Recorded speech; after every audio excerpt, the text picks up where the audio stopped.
नमस्कार दर्शक बंधु आज ओढ़णी धारावाहिक आपण मैंने देखा पाइबे रुद्र ज्योति की कहे मास्टाणी मु सब तुम साथ देवी सब तुम रक्षा करी तापर से मंगलसूत्र पिंधे देते से मुंड को गोटे गुंडा आसिक प्रहार कर गुंडा मैंने सब घेरी जाइए महाराणी आसी जापर रुद्र भी कष्ट हेल्ले से फाइट करने लगी ज्योति की महाराणी लोक मैंने सब धरी नहीं महाराणी पूरा ये सब डरिकी रुद्र फाइट देखिए पूरा डरी जाइए रुद्र पछर गोटे शक्त पहार लगी ज्योति से कांदी कहते प्लीज छाड़ी दियो प्लीज आउे से महादेव को रुद्र देखी महादेव को आशीर्वाद नहीं कि त्रिशूल नहीं कि लड़ाई बाहरी ये सब देखिए ज्योति पूरा टी आश्वासन पाई महाराणी पूरा डरी जाइए ज्योति डंबुरू धरती रुद्र कौन कर त्रिशूल धरती आउे ज्योति दौड़ी जाइए त्रिशूल समस्त सहित फाइट कर रुद्र एपटे रुद्र जितेबाला जितवाक जाइए से महाराणी आसिक त्रिशूल को पछरे धरी देती से तले पड़ जाइए जोग को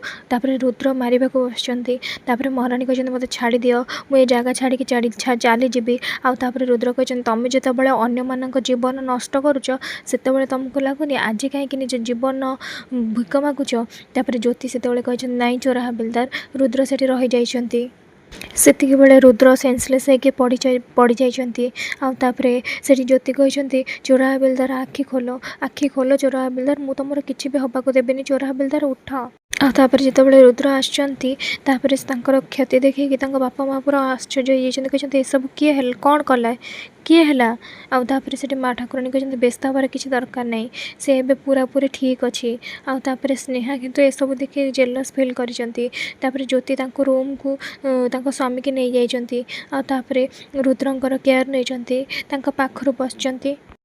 ज्योति कहते मत आज बहुत भल लगे से विदेशी लोकटा जिते मो मंगलसूत्र फोपाड़ी देला मुझे ना तमें ताको नहीं आसिल हेले एक कथा भाविकी बहुत कष्ट भी होचे तमें मते बहुत भल पाइल मते बाहेल मो सहित जीवन बीतेबार जो स्वप्न देखल से सब कौन मिछ थिला मु बुझीपारुनी मुझे भल मनीष सहित जीवन बंची ना कष्ट सहित ए भ्रमर समाधान बाहर कर चोरा हबिलदार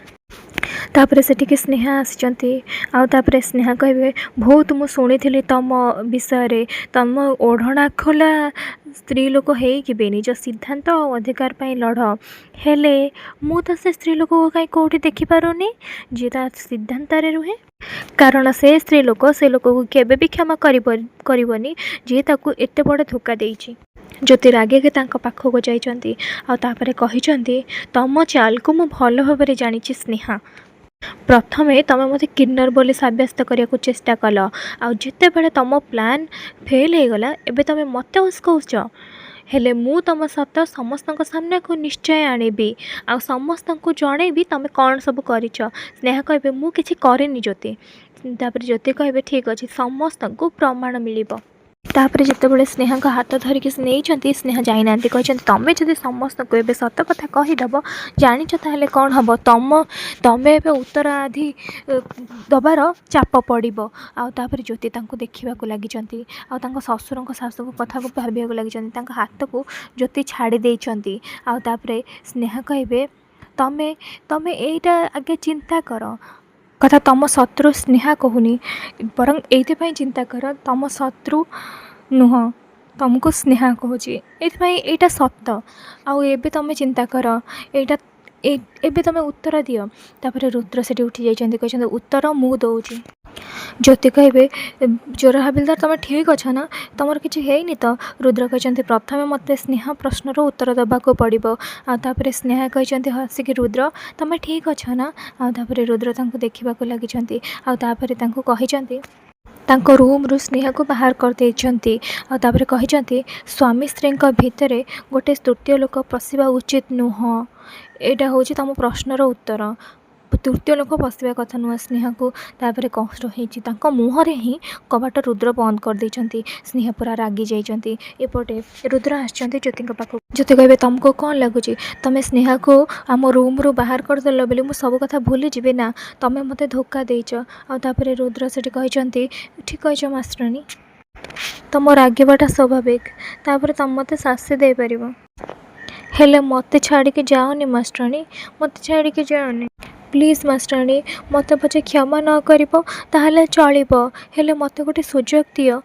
ତମ ସହିତ ପ୍ରାୟଶ୍ଚିତ କରିବା ପାଇଁ, ତମ ସାମ୍ନାରେ ପ୍ରାୟଶ୍ଚିତ କରିବା ପାଇଁ। ଆଉ ତାପରେ କହିଛନ୍ତି ରୁଦ୍ର, ପ୍ଲିଜ୍ ମାଷ୍ଟରାଣୀ, ପ୍ଲିଜ୍ ମୋତେ ଗୋଟେ ସୁଯୋଗ ଦିଅ ପ୍ଲିଜ୍। ଏପଟେ ମା ଠାକୁରାଣୀ ଆସିଛନ୍ତି। ସ୍ନେହାକୁ କହିଛନ୍ତି, ତୁ କ'ଣ ବାହାରେ ଛିଡ଼ା ହେଇକି ସେ ସ୍ୱାମୀ ସ୍ତ୍ରୀଙ୍କ କଥା ଲୁଚି ଲୁଚିକି ଶୁଣୁଛୁ? ସ୍ନେହା କହିବେ, ମା ଠାକୁରାଣୀ, ସବୁ କଥା କ'ଣ ଆପଣଙ୍କର ନିହାତି ଜାଣିବା ଦରକାର? ଆଉ ତାପରେ ମା ଠାକୁରାଣୀ କ'ଣ କରିଛନ୍ତି, ତାଙ୍କୁ ଟାଣି ଟାଣିକି ନେଇଯାଇଛନ୍ତି। ଏପଟେ ରୁଦ୍ର କହିଛନ୍ତି, ପ୍ଲିଜ୍ ମୋ ସାଙ୍ଗରେ କଥା ହୁଅ ମାଷ୍ଟରାଣୀ, କିଛି ତ କୁହ। ଆଉ ତାପରେ ଜ୍ୟୋତି ରାଗି ଯାଇଛନ୍ତି। ଜ୍ୟୋତି କହିବେ, କ'ଣ କହିବି ଚୋର ହାବିଲଦାର? ମୁଁ ଏହା କହିବି ଯେ ମୁଁ ତୁମକୁ ଭଲ ପାଏ, ନା ଏଇଆ କହିବି କି ତମ ବିନା ମୁଁ ରହିପାରିବିନି, ନା ଏଇଆ କହିବି ତମ ପାଇଁ ଜୀବନ ମୁଁ ଦେଇପାରିବି ଆଉ ଜୀବନ ନେଇ ବି ପାରିବି? କ'ଣ କହିବି ଚୋର ହାବିଲଦାର, କ'ଣ କହିବି? ମା ଠାକୁରାଣୀ କହିବେ, ସ୍ନେହାର ସତ ଏବେ ସମସ୍ତେ ଜାଣିବେ। କହ ସ୍ନେହା, ତୁ କି କାମ କାଣ୍ଡ କରିଛୁ? ତୁ କହ, ନହେଲେ ତୋ ଖପୁରି ମୁଁ ଉଡ଼େଇଦେବି।